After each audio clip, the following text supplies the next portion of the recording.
very good morning, class 11.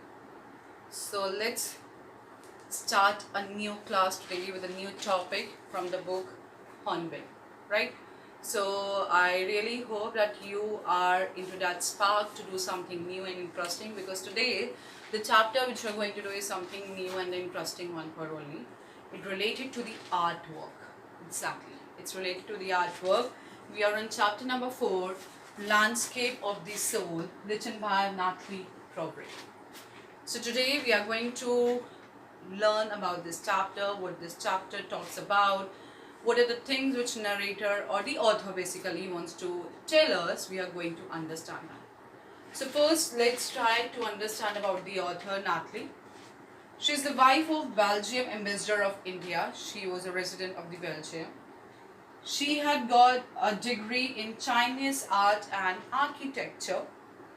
She loved paintings.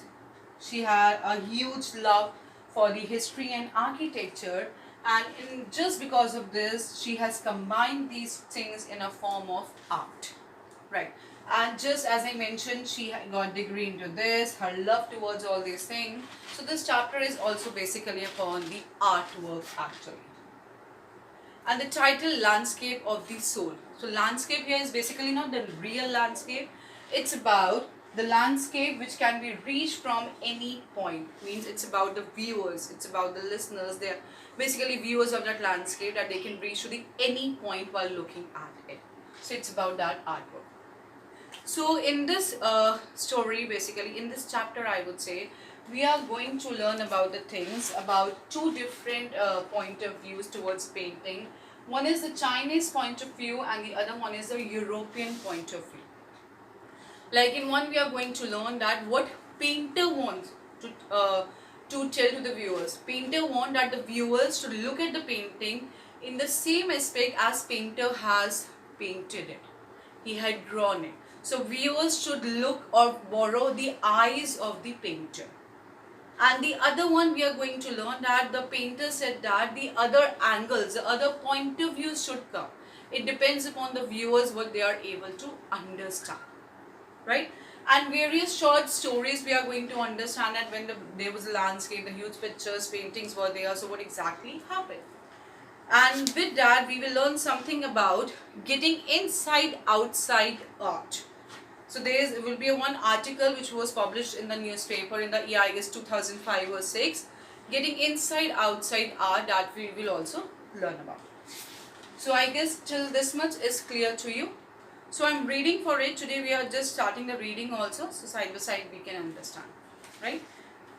So we are on page number 34, the starting of the story only, the chapter here. So it says about a wonderful old tale is about the painter Wu Jiaozi. So we need to understand the names here also. Who lived in the 8th century. His last painting was a landscape commissioned by the Tang Emperor Zuzong. So we are talking about a painter called Wu Jiaozi, who had drawn his last painting in the 8th century under the guidance of the Tang Emperor to decorate a palace wall. So he painted on a palace wall.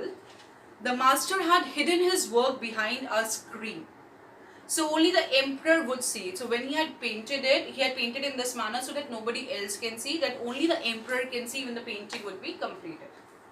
For a long while, the emperor admired the wonderful scene, discovering forests, high mountains, waterfalls, cloud floating in an immense sky, men on hilly paths, birds in flight.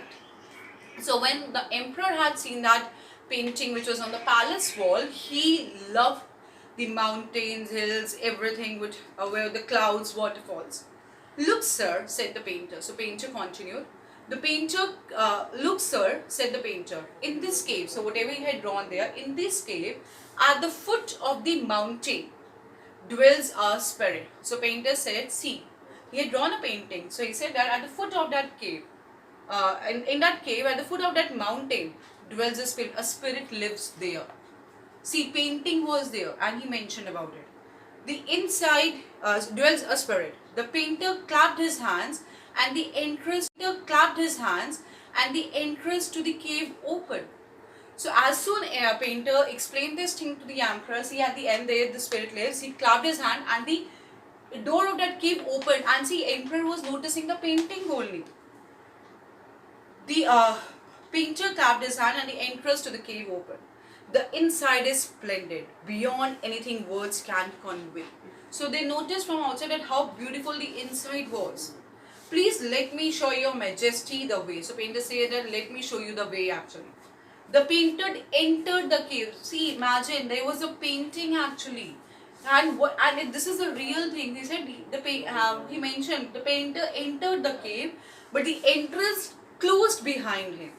And before the astonished emperor could move or utter a word, because it was something very astonished for emperor, that how the painter was showing the painting, and suddenly he clapped his hand, the cave entrance opened, painter went inside, and emperor was noticing where the painter was.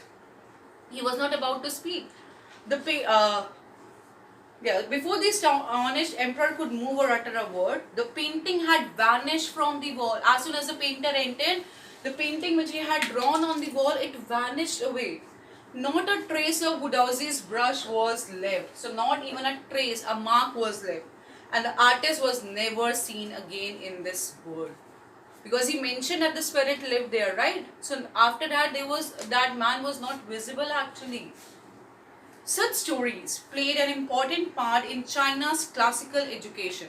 So although this story might be like very difficult to digest to us, but these kind of stories still exist in the Chinese classical education. The books of Confucius and Zhuangzi are full of them. They help the master to guide his disciple in the right direction. Disciple is the student basically. So books basically help the disciple to guide him to move into the right direction. Beyond the anecdote. Beyond the anecdote means the small stories, the true stories. They are deeply revealing of the spirit in which art was considered. Contrast this story or another famous, or in other stories here, another famous one about a painter who would not draw the eye of a dragon he had painted. So there is another beautiful short real story. A painter had drawn a dragon, but he did not draw an eye of that dragon. Why?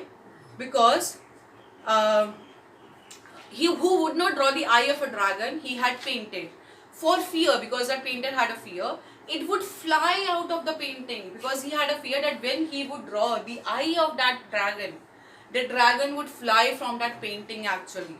With an old story from my native Flanders that I found most representative of Western painting, and that's also true. So a painter who had painted the dragon, but he had not drawn the eye of the dragon because he had a fear inside. As soon as he would draw the eye, that dragon would fly from the painting. So that is also very important for you to understand, right? So the next also I'm saying about it. So the next one is also here. I guess I should continue. In 15th century Antwerp, a master blacksmith, so this is about the another one, 15th century, called Quentin Metzes fell in love with a painter's daughter. So there was a blacksmith who fell in love with a painter's daughter. The father would not accept son-in-law because of his profession.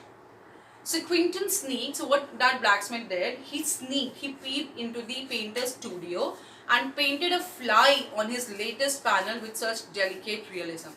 So what that blacksmith did, he peeped into that painting which his lover's father made, and he had drawn a fly there with a delicate realism. Delicate realism means when the painter came, he noticed that whatever that blacksmith had drawn on that painting, it had a real impact. It shows the reality that yes, he had made something very real.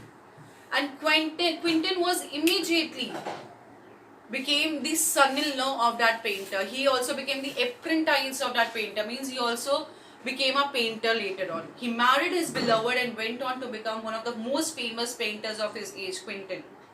These two stories illustrate what each form of art is trying to achieve: a perfect illusionistic likeness in Europe, the essence of inner life and spirit in Asia. In the Chinese story, the emperor commissions a painting. Now listen, in the Chinese story, the emperor commissions a painting and appreciates its outer appearance, but the artist reveals to him the true meaning of his work.